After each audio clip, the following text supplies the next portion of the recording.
Hi guys, it is Wednesday, March 11th, 7:19 p.m. 2026. Let's see, what? Oh yeah, so no video yesterday. I had to go home for a doctor's appointment and things just got kind of a little hectic, so I just kind of ran out of time and I kind of forgot. Today, unfortunately, no gym, which kind of sucks. Like, it's on me, I was being lazy. But I low-key have to lock in now because I have a couple assignments that I need to study, well, a couple classes that I need to study for. Midterms are coming up, so that's going to be a time lapse. And yeah, that's about it for the day. If I have time, maybe I'll squeeze in like a quick workout at the end and I'll let you guys know.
All right, that was two lectures worth of material. Just this is for me personally. This is me going over it. So what I learned about was um, we went back over chiral compounds. So those are drugs that aren't mirror or compounds that aren't mirror images of themselves, and they can't like you can only tell them apart by how they are. No, enantiomers are chiral molecules. Like you can only tell apart by how they react with other chiral molecules, I believe. Diastereomers have different chemical and physical properties.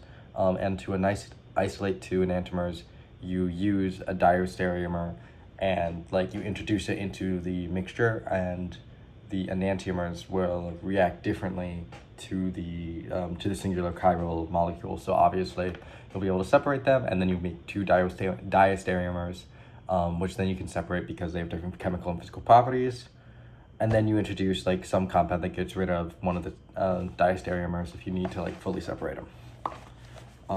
Then we went over did the rules for it. So if no bonds to the stereocenter are formed or broken, stereocenter will change its configuration. Optically inactive reactants yield optically inactive products, and optically active reactants may or may not yield optically active products.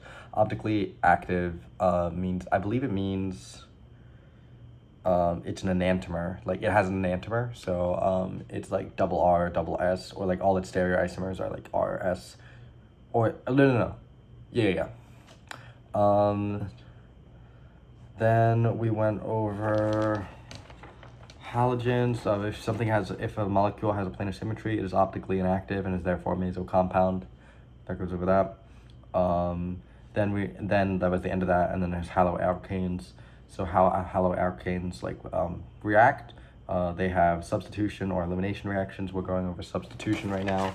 So basically, the general rule is you have R and the rest of the molecule bonded to the halogen. You add a nucleophile, and you end up with the rest of the molecule binded to the nucleophile, and the halogen leaves, and it's called the leaving group.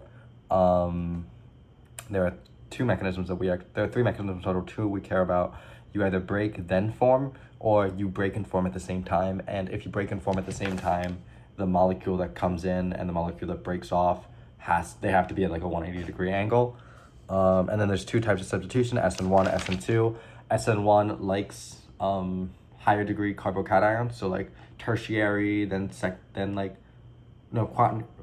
quaternary. No, not quaternary. Tertiary, secondary, then primary. And it's the opposite with SN2. They like prefer the other way, because SN1, it prefers that because of like the carbocation is more stable, because it has to have like an intermediate molecule when it has that step of breaking apart. And then the secondary reactions, like SN2 reactions, like lower degree carbocations because they have less steric strain because there's less like CH3. So like, because if you think about it, like all those CH3s are expanded, right, in like 3D space. And so they're like kind of like pushed up against each other and have more steric strain. And yeah, that's about it.